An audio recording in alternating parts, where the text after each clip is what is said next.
Hello guys, कहानी की शुरुआत में हम एक लड़की को देखते हैं जिसका नाम सियोमेंग होता है, जो कि जमीन पर बेहोश पड़ी हुई थी। तभी उसे होश आता है और अचानक से वो इधर उधर देखने लगती है, जैसे उसने ये सब कुछ पहले भी देख रखा है। और यहाँ हमें ये जानने को मिलता है कि उसे अब कुछ पावर्स मिल चुकी है, जिससे वो फ्यूचर और पास्ट दोनों समय में देख सकती है।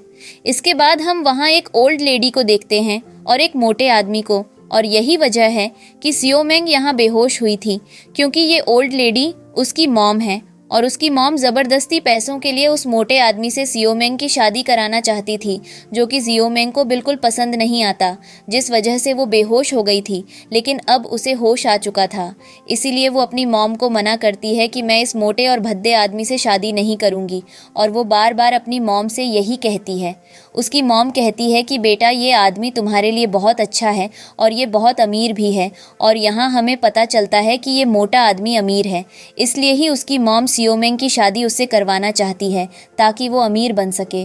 और फिर यहाँ उसकी मॉम बताती है कि तुम बहुत ज़्यादा अनलकी हो, जिसके बाद हमें पास्ट का सीन दिखाया जाता है, जहाँ उसकी मॉम बताती है कि तुम्हारी वजह से तुम्हारे डैड का भी एक्सीडेंट हो गया था। तुम बचपन से ही अनलकी हो, जो भी तुम्हारे आस पास रहता है उस पर हमेशा खतरा बना रहता है, और तुम ज़्यादा पढ़ी लिखी भी नहीं हो, इसलिए तुम्हें शादी के लिए कोई भी लड़का नहीं मिलने वाला। लेकिन अब इस सब से सियोमेंग बहुत ज़्यादा दुखी हो जाती है, जिस वजह से वो अपनी शादी छोड़कर बाहर घूमने के लिए चली जाती है, जहाँ पर वो लोगों की मदद करने के बारे में सोचती है, क्योंकि अब वो फ्यूचर और पास्ट दोनों देख सकती है। इसके बाद वो सबसे पहले एक आदमी के पास जाती है, जो पैसों की वजह से बहुत ज़्यादा परेशान था। उसके हाथ में एक न्यूज़पेपर भी था जिसमें कुछ स्टॉक्स लिखे हुए थे, जो कि मार्केट में काफ़ी अच्छा रिटर्न दे रहे थे। लेकिन फिर सियोमेंग उस आदमी को बताती है कि तुम्हें इन न्यूज़ वाले स्टॉक्स में पैसे इन्वेस्ट नहीं करने चाहिए, क्योंकि ये सब एक ट्रैप है। इससे अच्छा तुम मेरे बताए हुए स्टॉक्स में इन्वेस्ट करो, जिससे तुम्हारा पैसा बहुत जल्दी डबल हो जाएगा। लेकिन उस आदमी को सियोमेंग पर यकीन नहीं होता, और उसकी वाइफ भी कहने लगती है कि तुम हमें बर्बाद करना चाहती हो, क्या जल्दी यहाँ से दफ़ा हो जाओ। इसके बाद सियोमेंग वहाँ से चली जाती है, और फिर वो एक लड़की से मिलती है जो स्कूल जा रही थी। तभी सियोमेंग उसे रोकती है और कहती है कि आज तुम अपने एग्जाम में माउंटेन्स और नेचर के बारे में 800 वर्ड्स का ऐसे लिखना। जो सुनकर वो लड़की हैरान हो जाती है, क्योंकि सियोमेंग जिस टॉपिक पर बात कर रही थी वही आज उसके एग्जाम में आने वाला था। इसके बाद सियोमेंग उसे एग्जाम के बारे में सब कुछ बता देती है।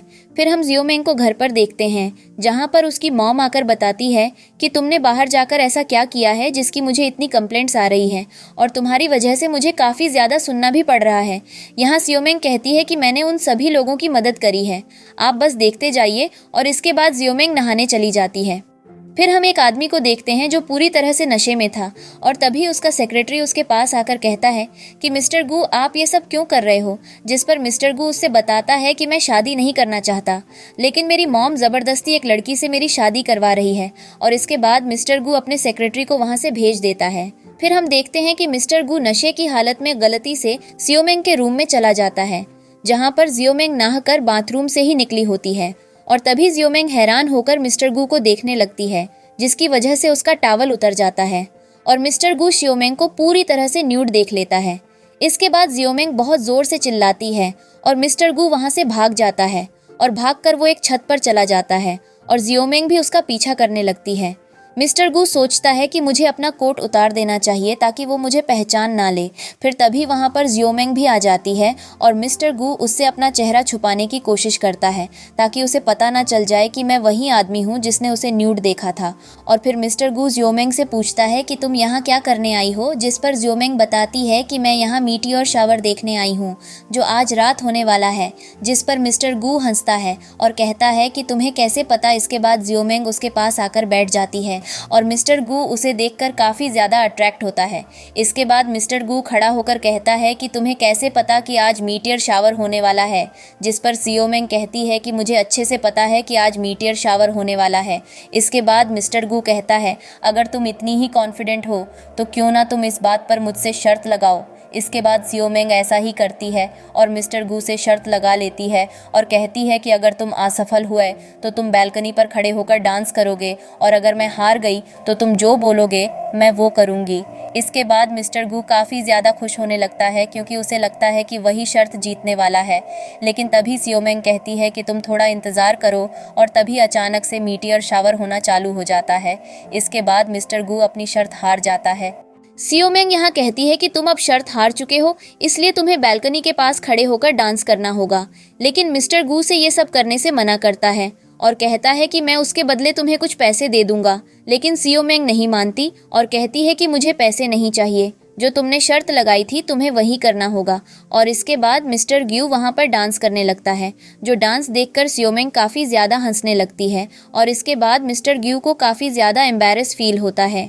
इसके बाद मिस्टर ग्यू सियोमेंग से पूछता है कि क्या तुम मुझे बता सकती हो कि तुम्हें मीटियोर शावर के बारे में कैसे पता चला। जिस पर सियोमेंग कहती है क्योंकि मैं बहुत लकी हूँ इसलिए। और इसके बाद मिस्टर ग्यू को एक आइडिया आता है और वो सोचने लगता है कि अगर सियोमेंग हमारी कंपनी ह्वांटाई ग्रुप में काम करेगी तो हमारे सभी लोन खत्म हो जाएंगे और हमारी कंपनी फिर से ग्रो करने लगेगी। और इस बात से मिस्टर गू काफ़ी ज़्यादा खुश हो जाता है। और फिर अगले दिन हम सियोमेंग को देखते हैं जहाँ पर वही मोटा आदमी और उसकी मॉम भी होती है।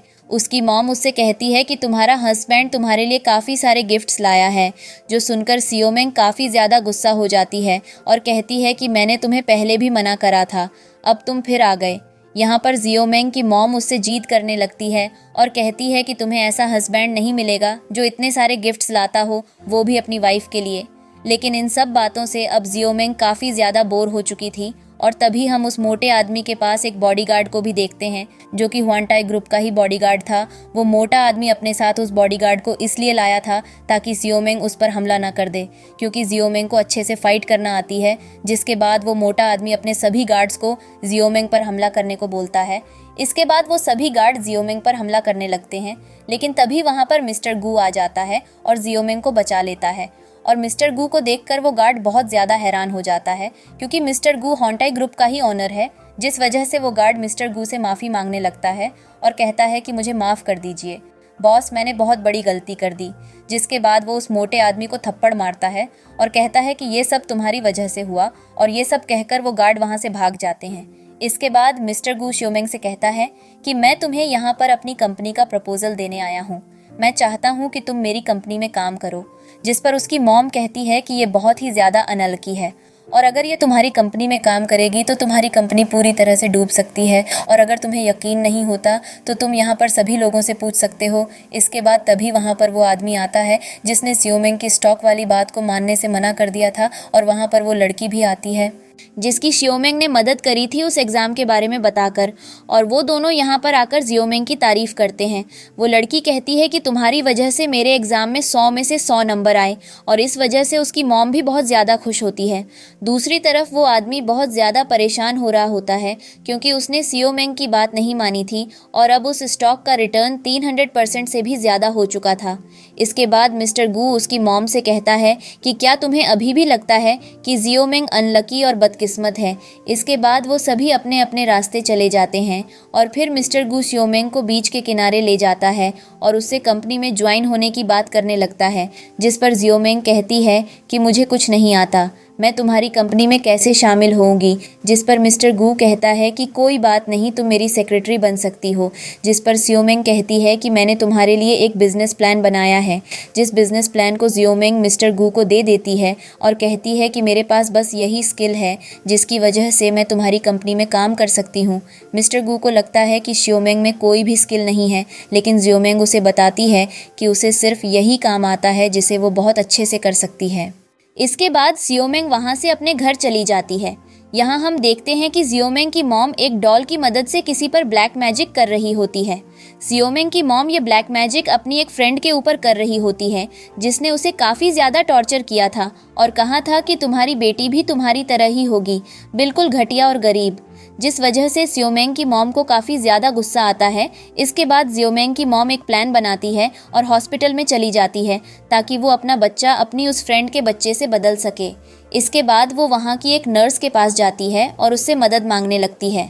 वो उससे कहती है कि अगर तुम मेरी मदद नहीं करोगी तो मैं तुम्हारे और डॉक्टर के अफेयर के बारे में सबको बता दूंगी, जिससे तुम्हारी नौकरी भी जा सकती है। और इस बात से घबराकर वो नर्स उसकी मदद करने के लिए तैयार हो जाती है। इसके बाद वो उससे कहती है कि मैं तुम्हारी मदद सिर्फ एक ही शर्त पर करूंगी, तुम्हें मुझे वादा करना होगा कि इसके बाद तुम मुझे दोबारा कभी इस बात के लिए ब्लैकमेल नहीं करोगी। जिस पर सियोमेंग की मॉम मान जाती है और कहती है कि हाँ, मैं इस बात के लिए तुम्हें दोबारा ब्लैकमेल नहीं करूंगी। इसके बाद वो नर्स ऐसा ही करती है और जियोमेंग की मॉम की फ्रेंड के बच्चे को जियोमेंग की मॉम को दे देती है और जियोमेंग की मॉम के बच्चे को उसकी फ्रेंड को। इसके बाद जियोमेंग की मॉम काफ़ी ज़्यादा खुश होने लगती है और ज़ोर ज़ोर से हंसने लगती है।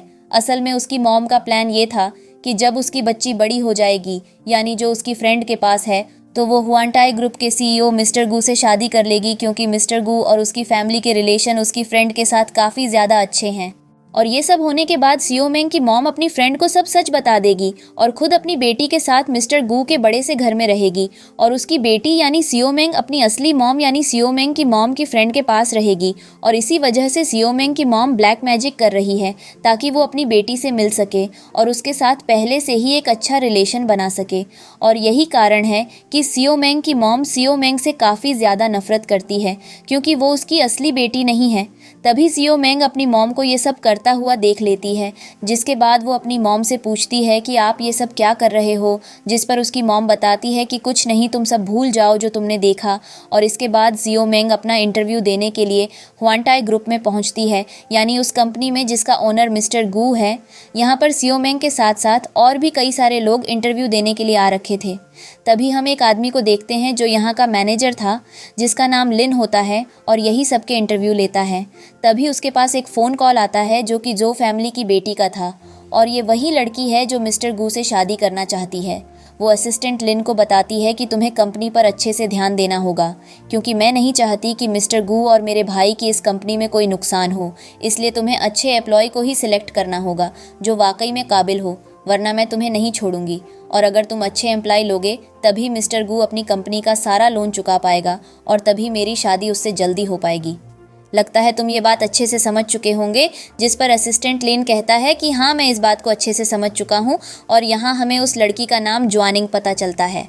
इसके बाद असिस्टेंट लिन के ऑफिस में एक लड़की आती है जो कि उसी की कज़न थी और वो भी यहाँ पर जॉब के लिए आई हुई थी। जिसके बाद वो असिस्टेंट लिन से कहती है कि तुम्हें मेरे भाई होने के नाते मेरी एक हेल्प करनी होगी। मैं चाहती हूँ कि तुम मुझे कैसे ना कैसे करके इस कंपनी में जॉब दिलवा दो। इसके बाद असिस्टेंट लिन एक प्लान बनाता है और सियोमेंग के पोर्टफोलियो और उसके बिजनेस प्लान को बदलकर अपनी सिस्टर के प्लान और पोर्टफोलियो में चेंज कर देता है। इसके बाद वो लड़की बाहर आकर बताती है कि मैं तो इंटरव्यू में पक्का सिलेक्ट हो जाऊंगी। जिस पर जियोमेंग कहती है कि क्या तुम्हारा मैनेजर से कोई रिलेशन है, जिस पर वो लड़की कहती है कि नहीं, ऐसा बिल्कुल नहीं है। और यहाँ हमें पता चलता है कि असिस्टेंट लिन पहले ही सबका इंटरव्यू ले चुका है और अब बस वो उन सभी का रिजल्ट दिखाने वाला है। इसके बाद असिस्टेंट लिन यहाँ बाहर आकर उन सभी को उनका रिजल्ट बताता है और उस लड़की का नाम लेकर, जो कि उसकी कज़न है, कहता है कि ये लड़की इस कंपनी में सेलेक्ट हो चुकी है। जिस पर सियोमेंग काफ़ी ज़्यादा हैरान हो जाती है, क्योंकि उस लड़की ने पहले ही ऐसा कह दिया था कि वो इस इंटरव्यू में पास हो जाएगी, जिस बात से सियोमेंग को यहाँ कुछ गड़बड़ लगती है। इसके बाद असिस्टेंट लिन सभी को घर जाने को कहता है और सबको अपना अपना पोर्टफोलियो और बिजनेस प्लान दे देता है। जिसके बाद जब सियोमेंग अपना बिजनेस प्लान देखती है तो वो हैरान हो जाती है, क्योंकि वो उसका बिजनेस प्लान नहीं था, बल्कि असिस्टेंट लिन ने उसे बदल दिया था। इसके बाद सियोमेंग इस बात पर गुस्सा हो जाती है और असिस्टेंट लिन को काफ़ी ज़्यादा बुरा भला बोलने लगती है, क्योंकि उसने उसके साथ बहुत ज़्यादा गलत किया। लेकिन इस बात से असिस्टेंट लिन को कोई फ़र्क नहीं पड़ता। वो कहता है कि मैंने ऐसा बिल्कुल नहीं किया। क्या तुम्हारे पास इस बात का कोई सबूत है कि मैंने तुम्हारे बिजनेस प्लान को बदल दिया हो? जिस पर सियोमेंग कहती है कि तुम झूठ कह रहे हो और मुझे नहीं लगता कि इस लड़की के पास कोई बिजनेस प्लान है। जिस पर वो लड़की गुस्सा हो जाती है और कहती है कि अब मैं हुआनटाई ग्रुप की एक एम्प्लॉय बन चुकी हूँ, इसलिए तुम्हें मुझसे जलन हो रही है। और इसके बाद वहाँ खड़े और एम्प्लॉय भी उस लड़की की तारीफ करने लगते हैं। वो ऐसा सिर्फ चापलूसी के लिए कर रहे थे ताकि असिस्टेंट लिन उन्हें भी जॉब दे दे। लेकिन सियोमेंग यहाँ बिल्कुल अलग बात कर रही थी। वो बस कैसे ना कैसे अपना सच साबित करना चाहती थी, जिस वजह से वो असिस्टेंट लिन को काफ़ी कुछ बोल देती है और अब असिस्टेंट लिन और भी ज़्यादा गुस्सा हो जाता है। यहाँ दूसरी उसी तरफ वो लड़की सियोमेंग और उन सभी एम्प्लॉयज़ को जिनका इंटरव्यू हुआ है, उन्हें अपने पैरों को चूमने को कहती है और कहती है कि अगर तुम ऐसा करोगे तो तुम्हें यहाँ जॉब मिल सकती है। यहाँ पर वो दोनों असिस्टेंट लिन और वो लड़की काफ़ी ज़्यादा खुश लग रहे थे, लेकिन असिस्टेंट लिन को इस बात का डर था कि कहीं सच सामने ना आ जाए। इस वजह से वो सियोमेंग को अपनी सिक्योरिटी बुलाकर बाहर भेजने लगता है। लेकिन तभी वहाँ पर मिस्टर गू आ जाता है और कहता है कि ये सब तुम क्या कर रहे हो। तभी सारे सिक्योरिटी गार्ड पीछे हो जाते हैं और असिस्टेंट लीन कहने लगता है कि ये सब इस लड़की की वजह से हुआ है। इसने अपना पोर्टफोलियो और बिजनेस प्लान किसी दूसरे एम्प्लॉय से बदल लिया ताकि ये इंटरव्यू में पास हो सके। फिर सियो मेंग बताती है कि तुम्हारे पास इस बात का कोई सबूत नहीं है, लेकिन मेरे पास इस बात का सबूत है, जो सुनकर असिस्टेंट लिन काफ़ी ज़्यादा हैरान हो जाता है और बोलता है कि ये सब तुम क्या कह रही हो। इसके बाद वो लड़की अपनी रेपुटेशन बढ़ाने के लिए अपना बिजनेस प्लान मिस्टर ग्यू को दिखाती है, लेकिन मिस्टर गू कहते हैं ये बिजनेस प्लान तो अच्छा है, लेकिन फिर भी मैं तुम्हें इस कंपनी में नहीं लेने वाला। इस बात से वो लड़की बहुत ज़्यादा हैरान हो जाती है। इसके बाद मिस्टर ग्यू कहते हैं कि ये प्लेन असल में सियो मेंग का है, क्योंकि सियो मेंग ने मुझे पहले ही इस बिजनेस प्लान को दिखा दिया था। इसके बाद वो उस लड़की को वहाँ बिजनेस प्लान दोबारा से लिखने को कहते हैं, लेकिन वो लड़की एक वर्ड भी नहीं लिख पाती। इसके बाद मिस्टर गू सियो मेंग को बिजनेस प्लान लिखने को बोलता है और यहाँ सियो मेंग वही सेम बिजनेस प्लान दोबारा से लिख देती है, जिसके बाद अब सभी को पता चल चुका था कि सियो मेंग सच कह रही थी और अब वो सारी लड़कियां जो पहले उस लड़की की चापलूसी कर रही थीं, अब वो सियो मेंग की चापलूसी करने लग जाती है। इसके बाद मिस्टर गू उस लड़की से कहता है कि तुम्हारे पास सिर्फ 2 ऑप्शन हैं। पहला कि मैं तुम्हें इस कंपनी से निकाल दूं जिससे तुम्हें यहाँ जॉब नहीं मिलेगी, और दूसरा अगर तुम मुझे बता दो कि इन सब के पीछे कौन है तो मैं तुम्हें यहाँ जॉब दे सकता हूँ। जिसके बाद वो लड़की बता देती है कि इस सब के पीछे मेरा कज़न असिस्टेंट लिन है, और ये सुनकर असिस्टेंट लिन काफ़ी ज़्यादा हैरान हो जाता है और मिस्टर गू उस पर काफ़ी ज़्यादा गुस्सा करने लगता है। लेकिन असिस्टेंट लिन कहता है कि मुझे माफ़ कर दो, मुझसे दोबारा ऐसी गलती नहीं होगी, ये सब मुझसे अनजाने में हो गया। लेकिन मिस्टर गू उसे नौकरी से निकाल देता है।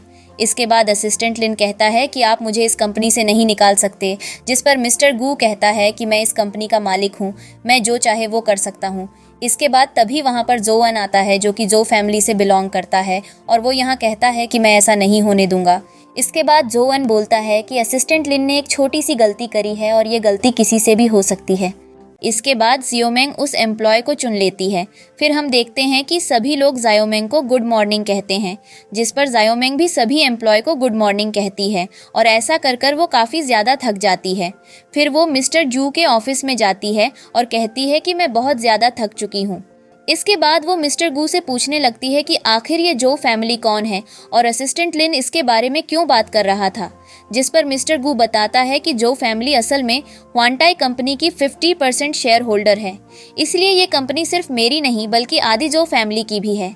इसके बाद सियो मेंग उससे पूछती है कि तो फिर इसका असिस्टेंट लिन से क्या लेना देना है, जिस पर मिस्टर गू बताता है कि असल में जो फैमिली की मेंबर यानी ज्वानिंग वो असिस्टेंट लिन की फ्रेंड है, इस वजह से वो मुझे धमकी दे रहा था। लेकिन ज्वानिंग की मदर और मेरी फैमिली उन दोनों ने मिलकर मेरी शादी ज्वानिंग से तय कर दी है, लेकिन मैं उसे बिल्कुल भी पसंद नहीं करता। इसके बाद सियो मेंग कहती है, अच्छा तो मैं समझ गई कि तुम मुझे अपना असिस्टेंट क्यों रखना चाहते हो। इसके बाद मिस्टर ग्यू कहता है कि नहीं, ऐसा बिल्कुल नहीं है, मैं तुम्हें इस कंपनी में तुम्हारी स्किल की वजह से रख रहा है। इसके बाद मिस्टर गू और सियो मेंग करीब आते हैं। मिस्टर ग्यू कहता है मैं उसे पसंद नहीं करता, लेकिन तुम मुझे काफ़ी ज़्यादा पसंद हो। और इसके बाद सीन शिफ्ट होता है और हम ज्वानिंग को देखते हैं जो रो रही होती है क्योंकि असिस्टेंट लिन को कंपनी से निकाल दिया गया है, और असिस्टेंट लिन ज्वानिंग का बहुत अच्छा दोस्त था, जिस वजह से वो काफ़ी ज़्यादा रो रही है। तभी उसकी मॉम आती है और उसे चुप कराने लगती है और अपनी मेड को डांटती, इसका ध्यान क्यों नहीं रख रही, ये आखिर रो क्यों रही है। जिस पर ज्वानिंग अपनी मॉम को सारी, तभी वहाँ पर जोअन आता है जो कि ज्वानिंग का भाई है। ज्वानिंग की मॉम उससे कहती है वी बहन का ध्यान क्यों नहीं रख सकते, आखिर तुमने असिस्टेंट लिन को कंपनी से बाहर क्यों निकाल दिया। जिस पर जो एम कहता है कि असिस्टेंट लिन को निकालने का डिसीजन मैंने नहीं बल्कि मिस्टर गू ने लिया है, और मुझे भी लगता है कि उसका ये फैसला बिल्कुल ठीक है। और इस बात से ज्वानिंग अपने भाई से काफ़ी ज़्यादा नाराज़ होती है। इसके बाद अगले दिन हम देखते हैं कि जोअन कुछ रिपोर्टर्स बनाकर मिस्टर गू को देता है, और ये रिपोर्ट्स असल में सियो मेंग के बारे थी। इसमें लिखा हुआ था कि सियो मेंग एक हायर स्कूल से पास आउट स्टूडेंट है जिसने ज़्यादा पढ़ाई लिखाई नहीं की, और वो हमेशा से एक बदकिस्मत लड़की रही है और उसकी किस्मत बहुत ज़्यादा ख़राब है। इसके बाद वो कहता है कि तुम उस पर कैसे विश्वास कर सकते हो, मुझे लगता है वो हमारी कंपनी को और ज़्यादा डूबा देगी। जिस पर मिस्टर गू जवाब देता है कि तुम्हें मुझ पर विश्वास करना होगा, मैं जो भी कंपनी के लिए कर रहा हूँ वो कंपनी की भलाई के लिए कर रहा हूँ। जिस पर जोअन कहता है कि मैं जानता हूँ, तुम सब कुछ कंपनी की भलाई के लिए कर रहे हो, लेकिन तुम जानते हो कि हम अभी कितने ज़्यादा कर्ज में हैं और अभी हम कोई भी रिस्क नहीं ले सकते। जिस पर मिस्टर गू उसे बताता है कि तुम चिंता मत करो, जब तक मैं हूँ तब तक हमारी कंपनी नहीं डूब सकती और मेरे पास एक बिजनेस प्लान भी है जिसकी मदद से मैं हमारी कंपनी का सारा कर्ज माफ़ करवा दूंगा और हमारी कंपनी फिर से एक सक्सेसफुल कंपनी बन जाएगी।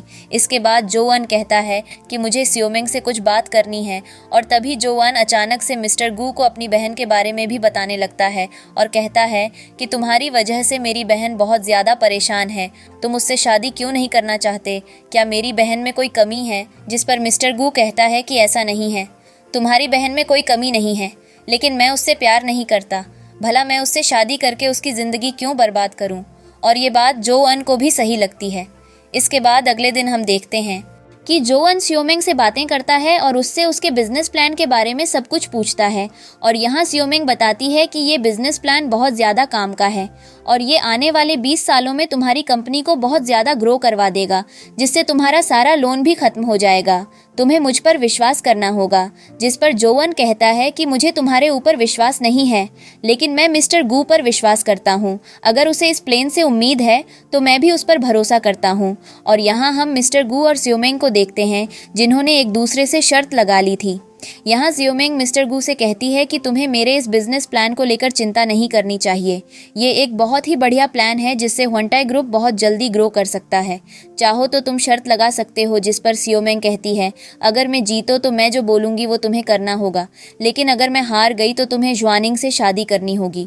और ये बात सुनकर मिस्टर गू काफ़ी ज़्यादा दुखी हो जाता है क्योंकि वो ज्वानिंग से शादी नहीं करना चाहता, लेकिन अंदर ही अंदर उसे इस बात का भी यकीन होने लगता है कि सियोमेंग जो भी शर्त लगाती है वो जीत जाती है और इसी बात से मिस्टर गू काफ़ी ज़्यादा खुश था।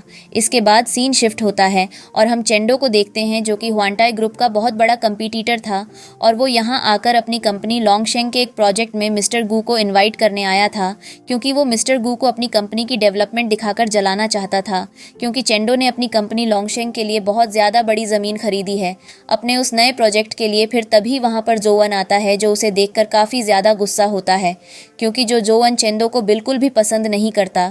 इसके बाद हम देखते हैं कि मिस्टर गू और सियोमेंग दोनों ही लोंगशेंग कंपनी के उस प्रोजेक्ट में पहुंचते हैं जहां पर हम कई सारे लोगों को देखते हैं जो सभी इन्वेस्टर थे और चेंडो के उस ग्रुप में इन्वेस्ट करने के लिए वहां पर आए थे। चेंडो ने अपने नए प्रोजेक्ट के बारे में सभी को बड़ा चढ़ाकर बोला था ताकि उसमें सभी लोग ज़्यादा बड़ी बड़ी इन्वेस्टमेंट कर सके। यहाँ पर मिस्टर गू को ऐसा लगता है जैसे लोंगशेंग कंपनी अब काफ़ी ज़्यादा आगे निकल जाएगी और वहाँ ह्वेंटाई ग्रुप और भी ज़्यादा कर्ज में डूब जाएगा। सकता है इसके बाद चेंडो उस वर्कर पर काफ़ी ज़्यादा गुस्सा करने लगता है और सभी इन्वेस्टर ये बात सुन लेते हैं जिससे वो चेंडो के लोंगशेंग ग्रुप के प्रोजेक्ट में इन्वेस्ट करने से मना कर देते हैं। और इस बात से मिस्टर गू काफ़ी ज़्यादा खुश होता है क्योंकि उसने चेंडो की कुछ बची हुई ज़मीन जो कि प्रोजेक्ट के लिए अच्छी है, उस ज़मीन कौन खरीद लेता है। इस बात से चेंडो को काफ़ी ज़्यादा गुस्सा होता है, लेकिन मिस्टर गू उसे बिना कुछ कहे ही वहाँ से चला जाता है और इस बात से मिस्टर गू काफ़ी ज़्यादा खुश था। इसके बाद वो ये सब बात जाकर जोवन को बताता है और कहता है कि तुमने न्यूज़ तो देख ही ली होगी। जोवन कहता है कि हाँ, मैंने न्यूज़ देख ली है। इसके बाद मिस्टर गू कहता है कि अब तो तुम समझ ही गए होंगे कि मैं क्या कहना चाहता था। जिस पर जोवन कहता है कि हाँ, मैं समझ गया, लेकिन इसमें हमारा क्या फ़ायदा होगा, नुकसान तो चेंडो का हुआ है, इससे हमें कुछ फ़ायदा नहीं होने वाला। हमें अपनी कंपनी को ग्रो करने के लिए प्रॉफिट करना होगा और नए प्रोजेक्ट्स बनाने होंगे, तभी हम अपनी कंपनी को ग्रो कर पाएंगे और अपना सारा लोन खत्म कर पाएंगे। इसके बाद मिस्टर गू नाटक करते हुए कॉल पर बात करता है और बाद में उससे जाकर कहता है कि अभी अभी मुझे पता चला कि जो हमने वेस्ट साइड में ज़मीन ली थी वहाँ पर डेवलपमेंट चालू हो चुका है, यानी अब उस ज़मीन की कीमत बहुत ज़्यादा बढ़ने वाली है। वो एक बहुत ज़्यादा डेवलपमेंट एरिया बनने वाला है और इस बात से जोवन काफ़ी ज़्यादा खुश हो जाता है और कहता है इसका मतलब हमारी वो प्रॉपर्टी काफ़ी ज़्यादा महंगी हो जाएगी, जिससे हमारा लोन भी ख़त्म हो जाएगा और हम काफ़ी प्रॉफिट कर लेंगे। इसके बाद मिस्टर गू कहता है कि हाँ, तुमने बिल्कुल सही कहा। इसके बाद हम देखते हैं कि मिस्टर गू उसे एक और बात बताता है। वो कहता है कि मैंने चेंडो की भी उस सेफ जगह को खरीद लिया है जहां वो प्रोजेक्ट बनाने वाला था। इससे हमें और भी ज़्यादा फ़ायदा होगा और अब वो पूरी तरीके से बर्बाद हो चुका है। उसकी कंपनी के सारे इन्वेस्टर अब जा चुके हैं। जोवन काफ़ी ज़्यादा खुश होता है। इसके बाद हम देखते हैं कि मिस्टर गू और सियोमेंग दोनों एक दूसरे से बात करते हैं। मिस्टर गू कहता है कि तुमने सही कहा था, हमारी कंपनी को काफ़ी ज़्यादा प्रॉफिट हुआ है, ये सब सिर्फ तुम्हारी वजह से हुआ है। सियोमेंग कहती है ऐसा कुछ नहीं है, तुमने मुझ पर भरोसा करा था, तभी ऐसा हुआ। इसके बाद मिस्टर गू सियोमेंग को बताता है कि मेरे डैड का 60 बर्थडे आने वाला है, मुझे पता नहीं है कि मैं उन्हें क्या गिफ्ट करूं। जिस पर सियोमेंग कहती है तुम चिंता मत करो, मुझे पता है कि उन्हें क्या गिफ्ट देना है। इसके बाद हम ज्वानिंग को देखते हैं जो मिस्टर गू से मिलने के लिए उसके ऑफिस में जाती है, जहां ऑफिस के बाहर उसे सियोमेंग बैठी हुई दिखती है जो लैपटॉप पर काम कर रही होती है। तभी ज्वानिंग उसे देखकर पहचान जाती है कि ये वही लड़की है जिसकी वजह से मिस्टर गू उसे दूर जा रहा है। तभी वो अपने गार्ड से उस पर हमला करने को बोल देती है, लेकिन हम जानते हैं कि सियोमेंग को फाइट करना अच्छे से आता है, जिस वजह से वो उन सभी गाइस को पीटती है। और तभी वहाँ पर मिस्टर गू आ जाता है और ज्वानिंग को धक्का देते हुए उसे दूर करता है। जिसके बाद वो सियोमेंग से पूछता है कि तुम ठीक तो हो ना। इस पर सियोमेंग कहती है हाँ, मैं बिल्कुल ठीक हूँ, तुम्हें चिंता करने की ज़रूरत नहीं है। और इसके बाद वो दोनों एक दूसरे को किस करते हैं। जिसके बाद हम ज्वानिंग और जोवन को मिस्टर गू के घर पर देखते हैं, जहाँ पर मिस्टर गू के डैड ज्वानिंग से बात करते हैं और काफ़ी ज़्यादा खुश होते हैं। तभी वहाँ पर मिस्टर गू आता है और कहता है कि डैड, मैं ज्वानिंग से शादी नहीं करने वाला, चाहे कुछ भी हो जाए। इसके बाद हम दूसरी तरफ देखते हैं कि सियोमेंग एक बच्चे को एक्सीडेंट होने से बचा लेती है। जिसके बाद वो बच्चा अपने ग्रैंडफादर को लेकर आता है और बताता है कि इसी लड़की ने मेरी जान बचाई है। जिसके बाद उसके ग्रैंडफादर कहते हैं कि तुम्हें क्या चाहिए, तुम जो मांगोगी मैं तुम्हें वो दे सकता हूँ, क्योंकि तुमने मेरे ग्रैंडसन की जान बचाई है। और इसके बाद सियोमेंग उनसे कहती है कि मैं आपको अपना ग्रैंडफादर बनाना चाहती हूँ, जिस पर उस लड़के के ग्रैंडफादर मान जाते हैं।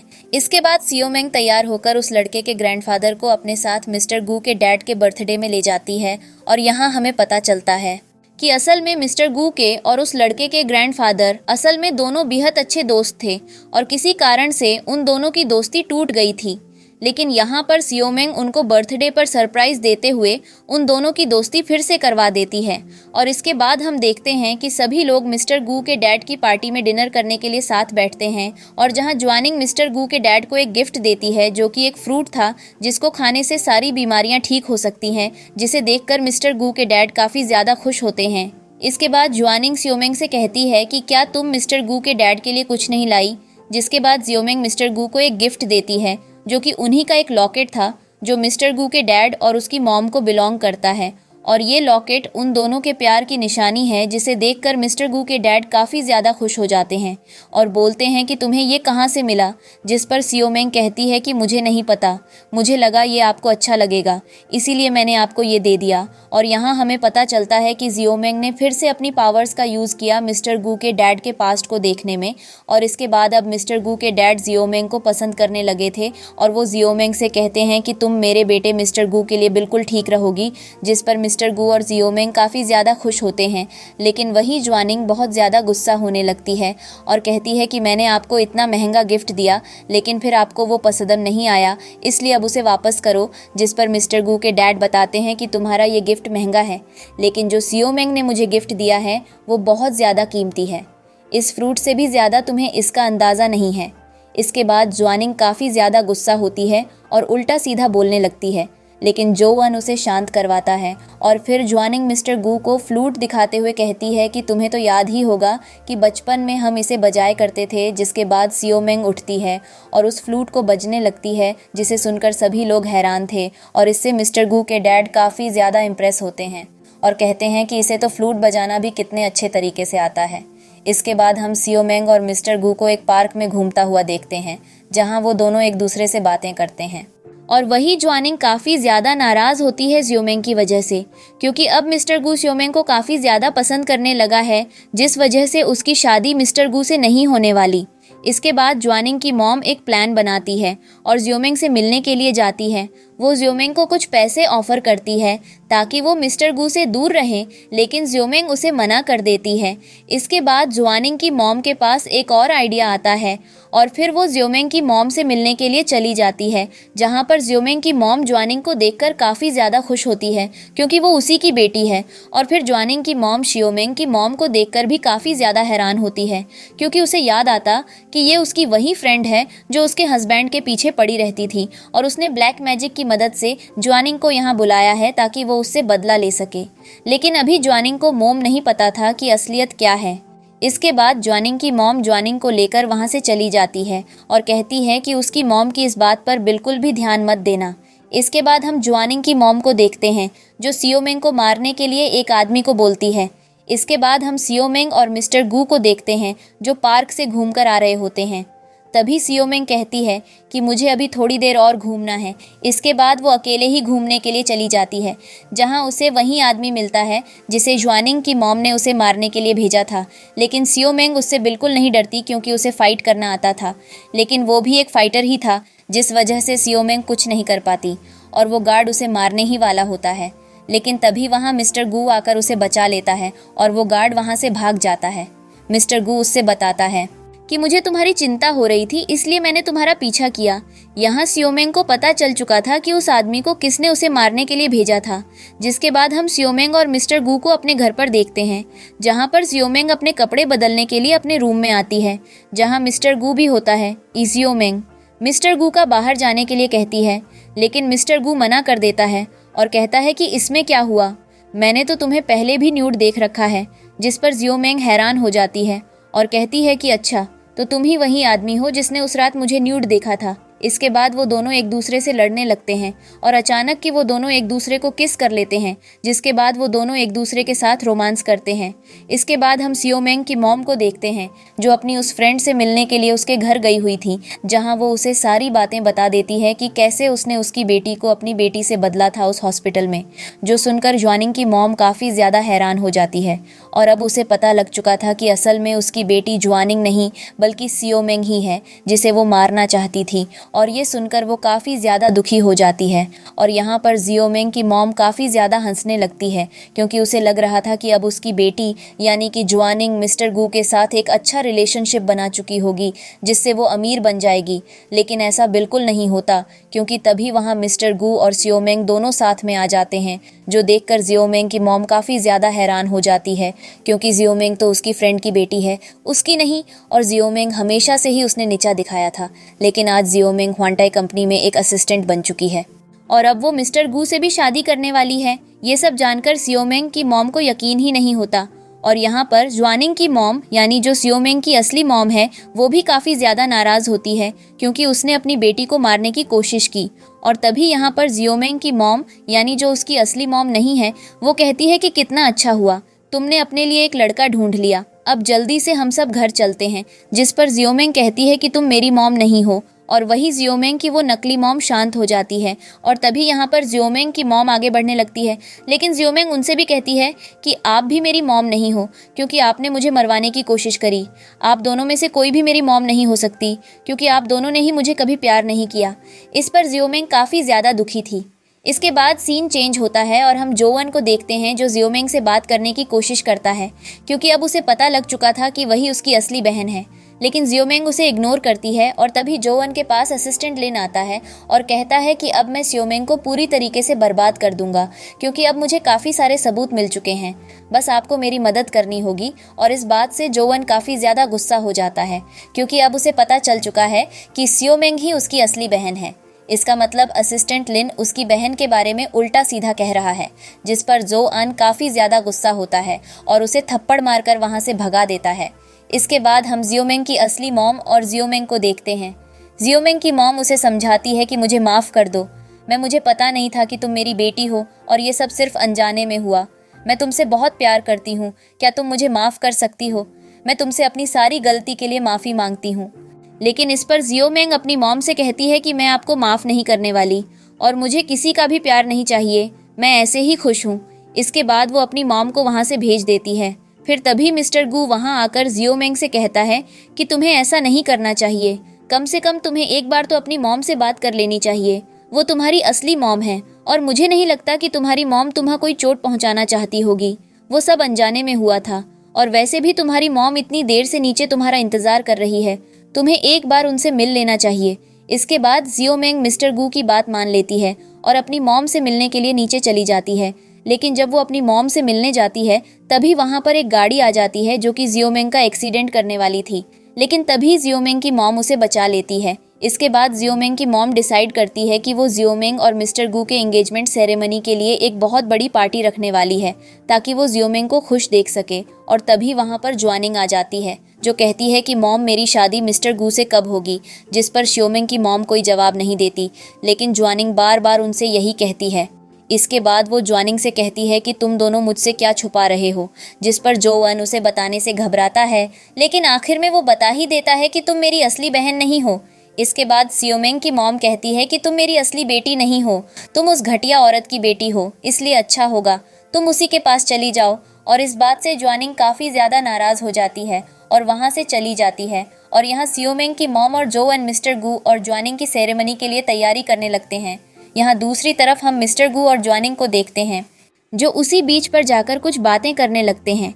मिस्टर गू जियोमेंग से कहता है कि तुम्हें किस बात की चिंता है, क्या तुम मुझसे दूर जाना चाहती हो, जिस पर जियोमेंग कहती है ऐसा बिल्कुल नहीं है, मैं बस सोच रही हूँ कि मुझे कभी किसी से प्यार नहीं मिला और सबने मुझे बदकिस्मत ही समझा है। अब मुझे पता नहीं कि मैं अपनी मॉम से कैसे बात करूं, लेकिन फिर मिस्टर गू उसे समझाता है कि तुम्हें चिंता करने की ज़रूरत नहीं है, मैं तुमसे बहुत प्यार करता हूं और तुम्हारी मॉम भी तुमसे बहुत प्यार करती है, तुम्हें उनसे एक बार बात करनी चाहिए। इसके बाद हम उन दोनों को उसी जगह पर देखते हैं जहां पर वो पहली बार मिले थे, उसी छत पर जहां वो आसमान में तारे देख रहे होते हैं और एक दूसरे से बातें कर रहे होते हैं। मिस्टर गू जियोमेंग से कहता है कि मैं तुमसे बहुत प्यार करता हूं और तुम्हें कभी अकेला नहीं छोड़ूंगा, जिसके बाद वो दोनों एक दूसरे को किस करते हैं और यहीं पर यह ड्रामा खत्म हो जाता है।